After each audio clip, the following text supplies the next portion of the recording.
Now we're going to look at baking vertex weights. What baking means is actually dialing in the existing values of every single vertex to how they're weighted to each bone and making that permanent and outside of the envelopes.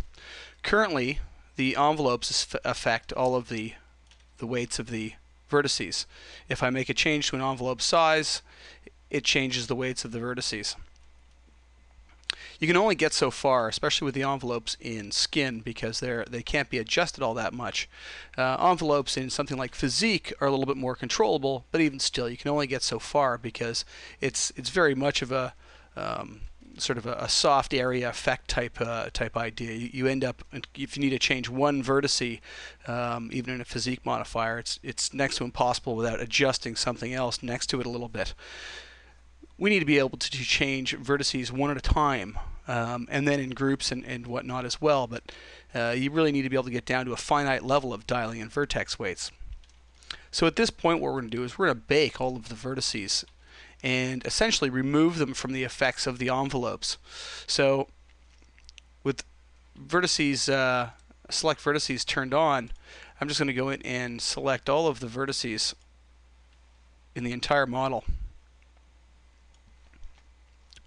And then down here it says bake selected vertices in the skin modifier. When I bake those, you'll now notice that the weights didn't change, but now if I change the envelope size, you'll notice that there is absolutely no change happening anymore to the weights of the vertices. At this point, the envelopes have no more effect. We can always reset them and say reset selected vertices, and they're now reset back to actually be affected by the envelopes. You have a choice basically. You either affect your vertices via envelopes or you affect them in a weighting method. You can't do both. In other words, you can't use envelopes, paint weights, and then say reset selected vertices to have them included back to the envelopes without losing any paint weighting or ABS weighting on each vertice that you're going to do.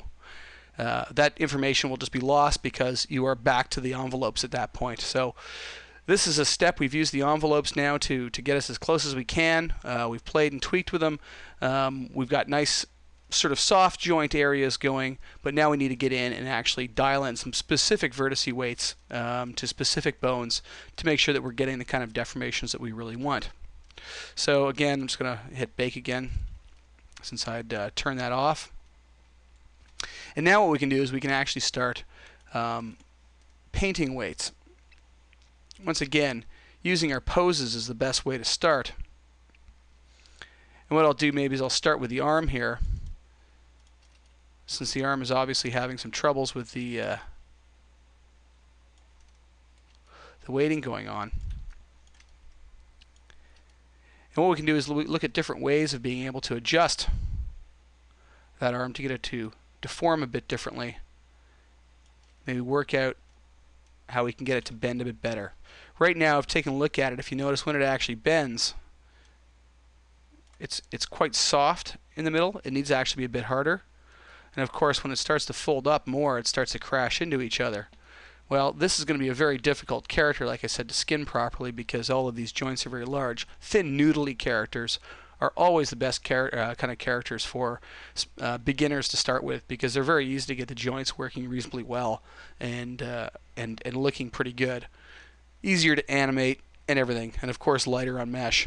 More complicated characters like this one that we're using in the intermediate level DVDs, a lot more is required to be able to get your joints to actually start looking like joints, your muscles to start looking like muscles. So we're going to use multiple different methods to get some of this working properly. What we're going to do is, again, we're going to start with the ABS effect first. I'll show you how that works. Right now, if we go to the forearm bone, you can see its effect moves up to about here and then stops. Maybe we want to start including some of these vertices in the bicep area, so we push some of that out of the way. May not be what I want, but let's just use it as a test for now. With a single vertice selected and a single envelope selected, you've got ABS effect. Currently, right now, it says 0, so that vertice is not weighted at all to this bone. If I dial it up, you'll notice that it becomes weighted to it and starts pushing it out of the way. I've seen a lot of people say, wow, there seems to be a big problem, because once I dial it up to this bone and go back to the other bone, well, all the weight's been removed. Well, that is the case. With normalize checked on, and this is what you really need to have, is that a vertice can only be weighted up to 100% of all the bones affected it. So in this case, because this one was the one who had effect originally, and we've dialed it up to 100% on the forearm bone, it's now completely removed it from this one. So to get it back in, we're going to have to dial it back into the other one and find that happy medium somewhere. And of course, as soon as I ramp this up to say 0.8, you'll now notice that the forearm only has a 0.2 effect on it.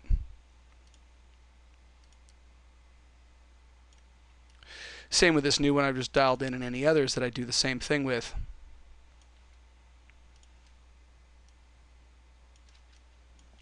But you'll see now that when the arm bends, it actually starts pushing some of those vertices out of the way as well, and they don't crash as much or look as sort of rigid when it does.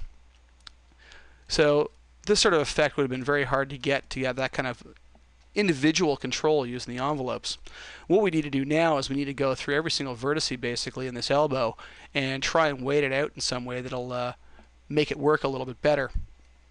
Things like your end of your elbow, if you feel it, it actually moves more with your forearm. So when your forearm moves, that elbow bone, the little bump on the end, should move down and around. It shouldn't stay somewhere in between.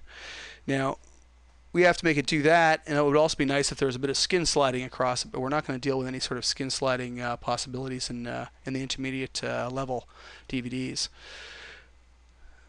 Using ABS effect is very slow and time consuming, especially on a character with this many vertices. What we're going to do is we're going to look at using paint weights to be able to paint the weights of the vertices in so that we can actually affect large areas with a soft brush so you can get nice fall-offs. Paint weights has a dialog you can open up, just like any of the painting options in Max. And a couple of things I like to set to begin with. Update on mouse up, because without it, it becomes quite slow. If it's trying to interactively update the weight of every single vertex as you brush over it, it's doing a lot of calculations. I prefer to turn on update on mouse up, do your brush stroke, and make small changes slowly. It will only update as soon as you let go of the mouse all at once, and it becomes much, much faster to work with. Also, your maximum strength. Currently right now, if I were to paint weights, and I'll press the paint weights button, I'm painting a maximum strength of 1, and that really is going to make big changes to the weighting of the arm. What I want to do is I actually want to set it up so that it's pretty small, and I tend to set it up so it's actually very small, sort of a 0.02 effect. So when I paint weights, it's very, very small and just subtle changes. Or maybe I actually dial it up to about 0.07 and then make the changes. You can also affect the size of the envelope, or the paintbrush, and of course there's hotkeys for all this as well. So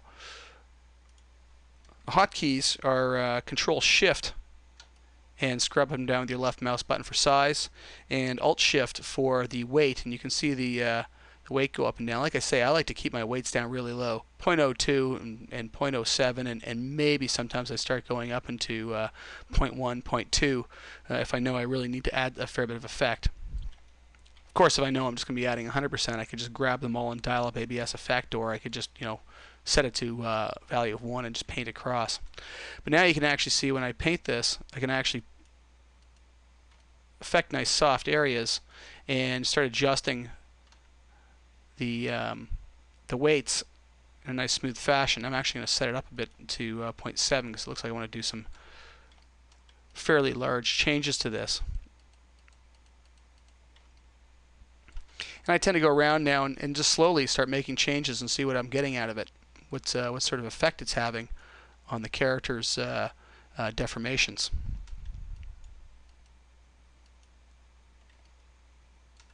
On the inside of the arm here, we really want quite a tight fold. What I'm going to do is I'm going to firm it up a fair bit for the forearm bone that I have currently selected.